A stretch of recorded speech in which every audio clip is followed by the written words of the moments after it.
첫 시간으로 AVR의 개요에 대해서 말씀드리겠습니다.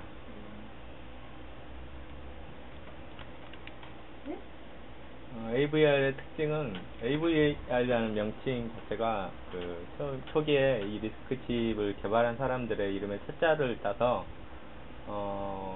명명이 된 거고요. 아트멜사의 8비트 마이크로 컨트롤러가 되겠습니다.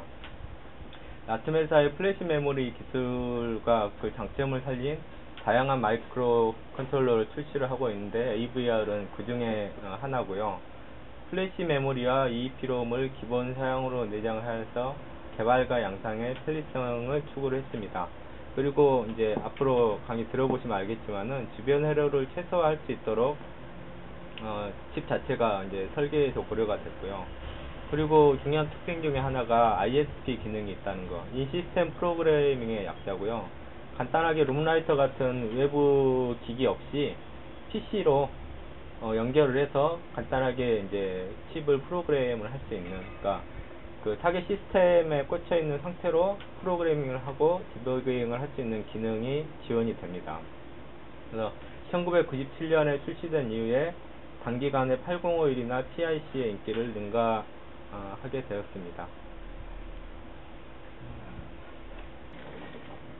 그 다음으로 리스크 구조의 저전력 고속 마이크로 컨트롤러입니다. AVR은 130여 개의 명령어가 대부분 단일 클럭에서 수행이 됩니다. 그렇기 때문에 상당히 고속으로 동작을 하는데요. 16MHz에서 약 16밉스의 고속으로 동작을 하게 됩니다. 그러니까 1MHz라면 1MMs, 한 클럭에 하나의 명령어가 실행이 되기 때문에 주파수 단위가 그대로 밉스 단위로 고속으로 동작이 됩니다.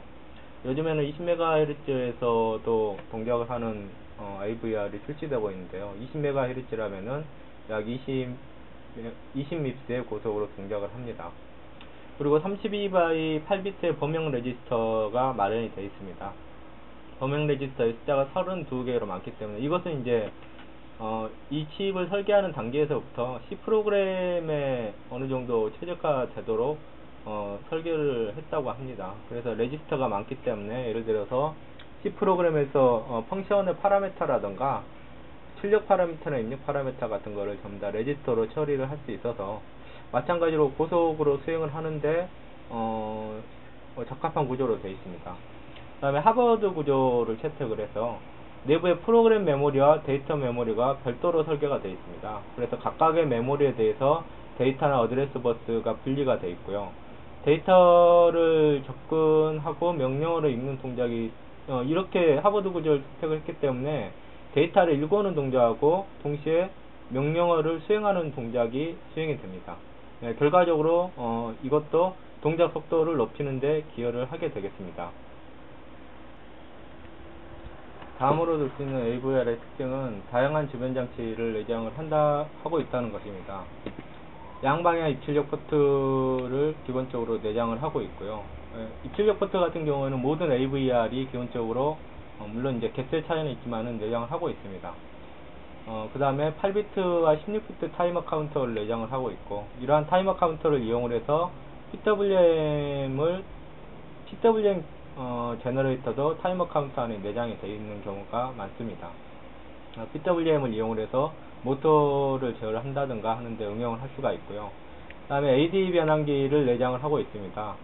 아날로그 값을 디지털 값으로 변환을 해주는 것을 AD 컨버터라고 얘기를 하는데요. 센서 값을 읽어드린다거나 할 때 주로 사용이 됩니다. 그 다음에 UART나 SPI, I2C 같은 직렬 통신기를 내장을 하고 있고요. 이런 UART 직렬 통신기를 이용을 해서 PC의 시리얼 포트에 연결을 해가지고 통신을 한다든지 하는 기능을 수행을 할 수 있습니다. 그 다음에 아날로그 비교기가 내장이 되어 있는 경우도 있고요. 기타 특수한 용도에 맞는 특수한 주변 기기를 내장하고 있는 경우도 있습니다.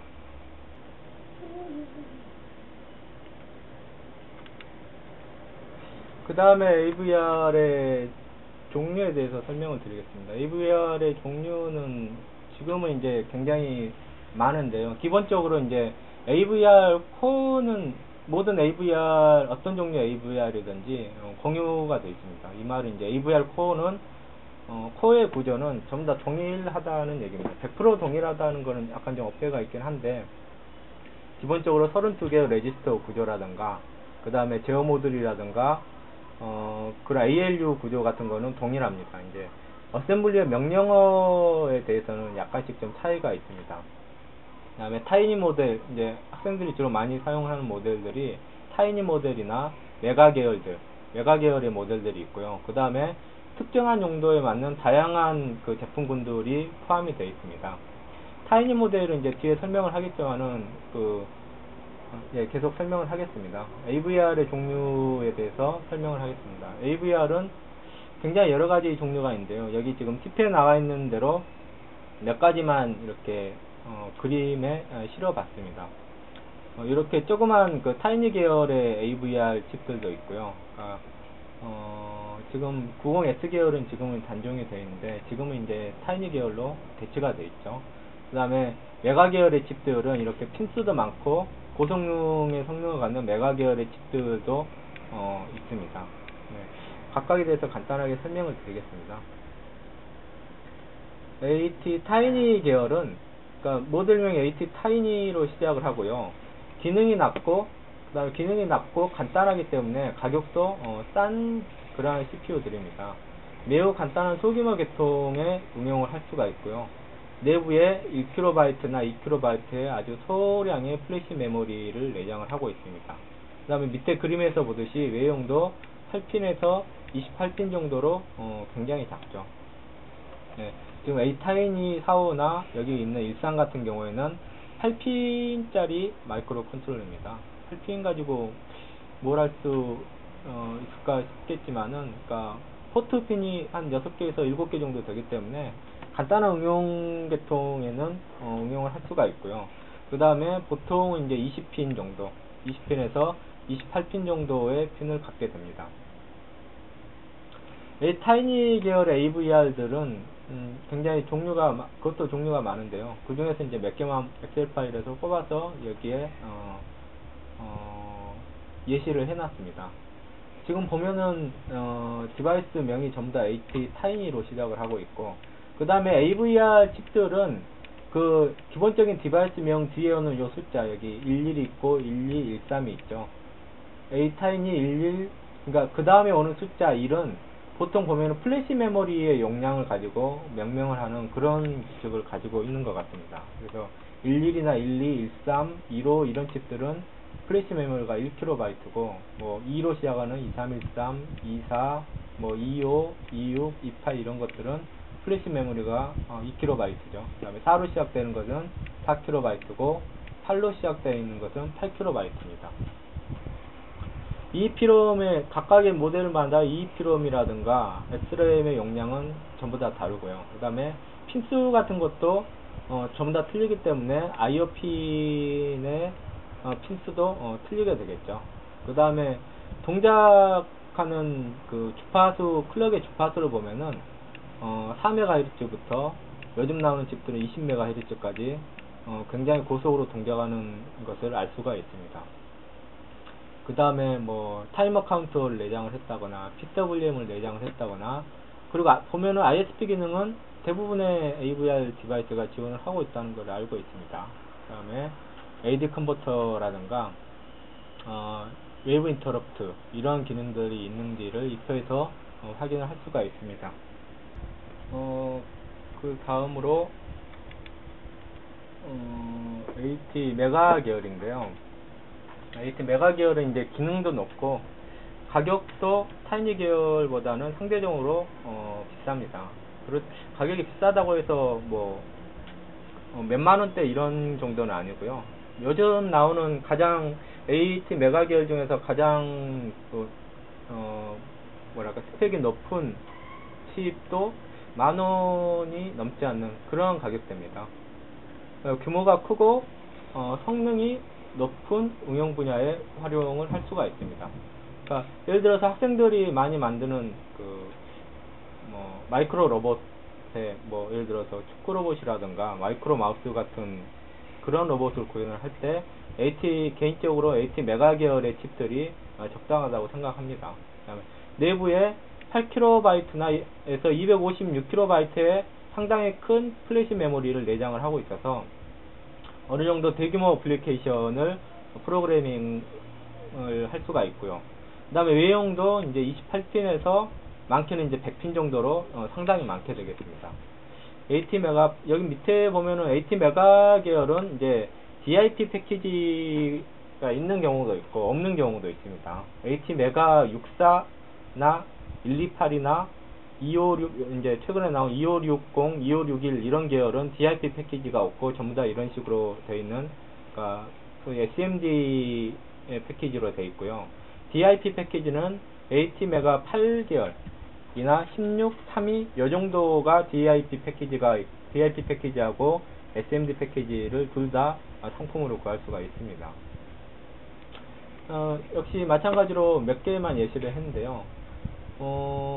AT메가 계열의 AVR은 디바이스명이 AT메가로 시작을 하고, 아까 얘기했다시피 플래시 메모리의 용량을 가지고 바로 AT메가라는 그 이름 뒤에 플래시 메모리의 용량을 가지고 모델명을 결정을 하고 있습니다. 그러니까 128이나 1280, 1281 이런 계열은, 이런 칩들은 플래시 메모리가 128KB고, 죄송합니다. 16이나 162, 165, 168, 169 이런 칩들은 플래시 메모리가 16KB고, 뭐 이런 식으로 디바이스의 모델명을 결정을 하고 있습니다. 그 다음에 아까 타이니 계열에서는 이제 뭐 이런 EEPROM이나 SROM이나 그 다음에 IOP나 뭐 주파수 같은 건 알겠지만은 타이니 계열에서는 PWM이나 그 다음에 여기에는 없지만 AD 컨버터 같은 것들이 내장이 되어 있는 경우가 드물었죠. 근데 AT메가 계열은 기본적으로 PWM이나 AD 컨버터, 그 다음에 16비트 타이머 같은 것들이 내장이 되어 있어서 어떤 고수준의 애플리케이션을 개발할 수 있는 그런 기본적인 주변 장치가 내장이 되어 있습니다. 여기 보면 AT메가 2560이라든가 그 다음에 1280 이런 칩들은 가장 최근에 나온 칩들인데요. 스펙을 보시면은 2560하고 1280은 플래시 메모리만 용량만 틀리고 내부적인 구조는 같게 되어 있습니다. 용량을 보시면은 외부에 이제 100핀짜리 SMD 패키지로 되어 있고요. 그 다음에 8비트하고 16비트 카운트 합쳐가지고 6개가 내장이 되어 있죠. PWM 채널도 16개로, 이거는 굉장히 높은 수준의 고수준의 어플리케이션을 설계할 수 있는 그러한 스펙이 되겠습니다. 그럼에도 불구하고 가격은 싼 그러한 특징이 바로 AVR이 가지고 있습니다. 이 외에도 어떤 특정한 어플리케이션에 특화된 계열들, 예를 들어서 LCD를 제어를 하는데 특화된 LCD AVR이라든가 PWM에 특화된 PWM AVR이라든가 USB 컨트롤러를 내장한 USB AVR, 그 다음에 스마트 배터리 AVR, CAN, CAN 통신을 할 수 있는 그러한 주변 장치가 내장된 CAN AVR 등 특정 분야에 특화된 계열들이 존재합니다. 다음으로 AVR의 메모리에 대해서 간단하게 설명을 하겠습니다. AVR의 메모리 용량은 이제 물론 그 디바이스마다 전부 다 틀립니다. 디바이스마다 전부 다 틀린데 AVR의 거의 대부분의 디바이스들이 여기 지금 화면에 나온 대로 플래시 메모리와 그 다음에 EEPROM과 그 다음에 내부 SRAM을 내장을 하고 있습니다. 그러니까 크게 메모리 종류를 세 가지로 구분을 할 수 있는데요. 플래시 메모리는 플래시 메모리를 내장을 하고 있어서 그 ISP 기능이나 아니면 JTAG 같은 거를 이용을 해서 내부의 플래시 메모리에 프로그램을 저장을 할 수가 있습니다. 플래시 메모리는 기본적으로 이제 구동하는 프로그램을 내장을 하는 그러한 메모리고요.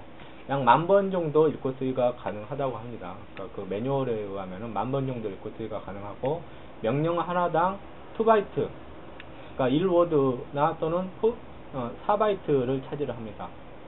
그러니까 여러분들 헷갈리시면 안 되는 게 AVR은 분명히 8비트 마이크로 컨트롤러고요. 내부적인 동작은 8비트 단위로 이루어지고 있는데, 기계어를 보면은 기계어는 2바이트나 4바이트 구조로 되어 있습니다. 그렇기 때문에 하나의 명령어가 기본적으로 2바이트이기 때문에 플래시 메모리의 구조 자체도 주소 체계도 2바이트가 하나의 주소를 갖게 되어 있는 그러한 구조를 갖고 있습니다. 그 다음에 EEPROM을 보통 내장을 하고 있고요. EEPROM은 이제 10만 번 정도 읽고 쓰기가 가능하고 읽고 쓰는 속도가 상대적으로 느리다는 특징을 가지고 있습니다. EEPROM에는 이제 주로 한번 기록하면은 변하지 않는 그런 데이터들을 영구히 저장하기 위해서 영구히 저장하는 용도로 EEPROM을 사용을 하게 되겠습니다. 그 다음에 이제 내부 SRAM이 있는데요. SRAM은 플래시 메모리나 EEPROM은 이제 비발성 메모리라고 해가지고 전원이 인가가 되지 않아도 기억된 내용이 지워지지가 않죠. 프로그램을 써놨는데 전원 끌 때마다 지워지면 문제가 있겠죠. 예. 그러니까 플래시 메모리나 EEPROM은 비발성 메모리인데 반해 SRAM은 이제 비발성 메모리가 되겠습니다. 범용 레지스터 AVR의 SRAM은 주로 이제 크게 세 가지로 또 나눌 수가 있는데요. 범용 레지스터 구간과 IO 제어 레지스터 구간, 그 다음에 데이터 저장 공간, 이렇게 세 가지로 나뉩니다. SRAM은 그러니까 32바이트의 가장 하위에 32바이트의 레지스터가 위치를 하고 있고요.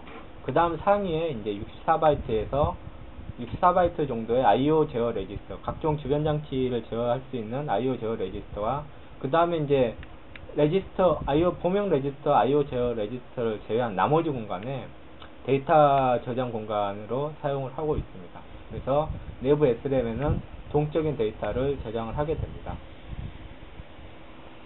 그래서 그거를 이제 그림으로 도시를 해보면은 이 그림과 같은데요. 크게 프로그램 메모리와 그 다음에 SRAM과 그 다음에 EEPROM 이렇게 크게 세 가지로 보통 나눕니다. 그러니까 타이니 계열의 아주 가장 하위 모델에서는 EEPROM이 없는 경우도 있는데요.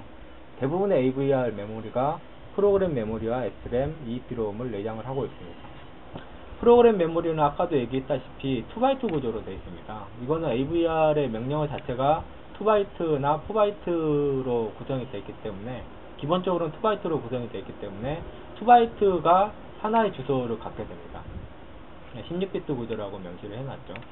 디바이스마다 프로그램 메모리의 용량은 당연히 틀리고요. 그 다음에 SRAM에 보면은 하위에 32개의 범용 레지스터가 위치를 하고 있습니다.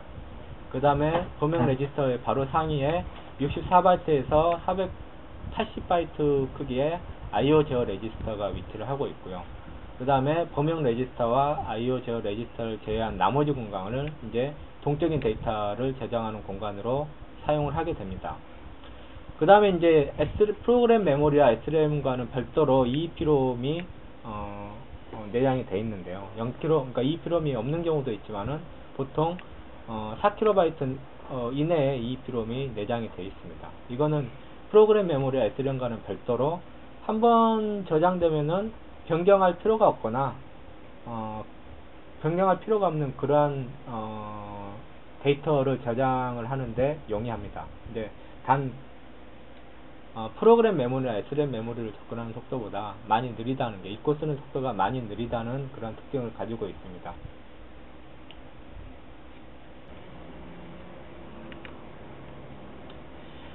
그 다음에 AVR의 구조를 간단하게 살펴보면은 AVR 이 구조 블록 다이어그램은 데이터 시트에서 발표를 한 겁니다. AVR 마이크로 컨트롤러의 기본적인 구조를 나타내고 있습니다.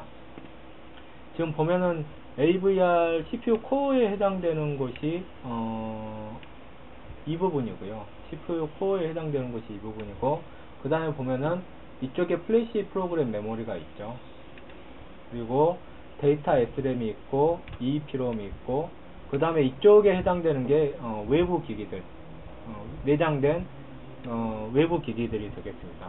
그러니까 이쪽에 CPU 코어에 보면은 코어 부분에 그 32바이트의 레지스터가 있고, 그 다음에 각종 상태나 컨트롤을 하는 제어 유닛이 있고, 그 다음에 산술 연산이나 논리 연산을 하는 ALU가 있습니다. 이 부분이 이제 CPU 코어에 해당이 되어 있고, 전에도 얘기했다시피 모든 AVR에 있어서 거의 동일한 구조를 가지게 되어 있습니다.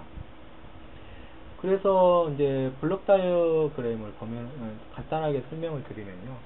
일단 그 AVR 디바이스에 전원이 인가가 되고, 그 다음에 적절한 클럭이 인가가 되면은 인가가 되고, 그 다음에 일세 신호가 인가되지 않으면, 이 세 가지 조건이 만족이 되면은 플래시 프로그램 메모리의 약간 좀 이제 디바이스마다 틀리지만은 시작되는, 그러니까 0번지라고 하죠. 0번지부터 기록된 프로그램을 하나씩 읽어서 인스트럭션 레지스터에다 옮기고, 그 다음에 인스트럭션 레지스터에 있는 명령어를 디코더가 해독을 하고, 그 다음에 그 명령어에 해당되는 동작을 컨트롤 라인을 통해서 수행을 하게 되어 있습니다. 그리고 이쪽에 있는 PC, 흔히 PC라고 프로그램 카운터, 줄여서 그냥 PC라고 하는데요. PC는 현재 지금 수행되어야 될 프로그램의 그러니까 명령어의 반지를 항상 저장을 하고 있습니다. 그러니까 명령 하나를 읽어서 이렇게 디코딩하고 수행을 하는 동안 수행을 하고 프로그램 카운터가 하나 증가하고, 그러면 프로그램 카운터에 있는 값을 다시 읽어서, 그러니까 이전의 명령어 바로 다음 명령어겠죠. 읽어서 인스트럭션 레지스터에다 저장하고 디코드로 해독하고 그 다음에 수행하고, 이러한 동작들이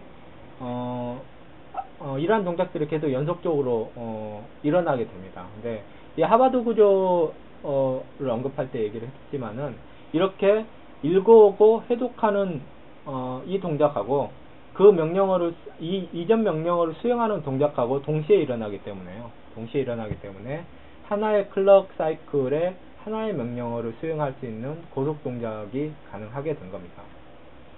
그래서 CPU 코어와 그 다음에 외부 메모리와 내장된 외부 메모리와 그 다음에 내장된 그 제어 장치들이 전부 다 데이터 버스로 물려 있죠. 데이터 버스로 물려 있어서 서로 간에 데이터를 주고받고자 할 때 이 데이터 버스를 이용을 해서 데이터를 주고받고 하는데, 여기 한 가지 보면은 레지스터하고 CPU에 있는 ALU하고는 바로 다이렉트로 물려져 있습니다. 그러니까 ALU는 아까도 얘기했다시피 산술연산이나 논리연산을 하는 CPU의 유닛입니다. 그 ALU가 레지스터에서 데이터를 읽어올 때는 데이터 버스를 거치지 않고 바로 데이터를 읽어올 수가 있습니다. 그렇기 때문에 상당히 고속으로 데이터를 읽고 쓸 수가 있죠. 그리고 AVR의 특징에서 레지스터가 32개로 많이 내장이 되어 있기 때문에 아주 간단한 어플리케이션 같은 경우에는 외부의 SRAM을 이용을 할 필요도 없이 레지스터를 이용을 해서 전부 다 구현을 할 수도 있습니다. 예, 그리고 이제 어떤 명령어냐에 따라서 외부의 다양한 외부 기기들을 제어를 할 수 있는 동작이 수행이 되겠죠. 이거는 이제 내장된 기기는 AVR 디바이스마다 틀리고 하기 때문에 나중에 구체적인 AVR 디바이스에 대해서 설명을 할 기회가 있을 것입니다. 결론을 말씀드리면은 AVR은 마이크로 컨트롤러를 학습하려는 학생들에게 최적의 디바이스라고 할 수가 있습니다. 저렴한 가격으로 고성능의 어플리케이션을 구현을 할 수가 있고요. 그 다음에 주변 에러를 간단하게 꾸밀 수 있도록 설계가 되어 있습니다. 그리고 ISP 기능을 이용을 해서 별도의 장치 없이 프로그램이 가능을 하게 됩니다. 프린트 포트나 PC의 시리얼 포트를 이용을 해서 연결을 해가지고 간단하게 무료 다운로딩 프로그램 같은 것들을 사용을 했어요. 프로그램이 가능합니다. 롬라이터 없이요. 그러니까 학생들이 실험을 하기에 적합하죠. 그 다음에 제어에 필요한 각종 주변 기기들이 칩 안에 내장이 되어 있기 때문에 주변 회로가 마찬가지로 간단해집니다. 그리고 다양한 제품군에 의해서 용도에 맞는 디바이스를 선택을 할 수가 있습니다. 간단한 어플리케이션 같은 경우에는 타이니 계열의 디바이스를 선택을 하면 되고, 그 다음에 조금 더 난이도가 있는 어플리케이션, 로봇 같은 어플리케이션에는 메가 계열의 디바이스를 선택을 해서 시스템을 설계를 하면 되겠습니다.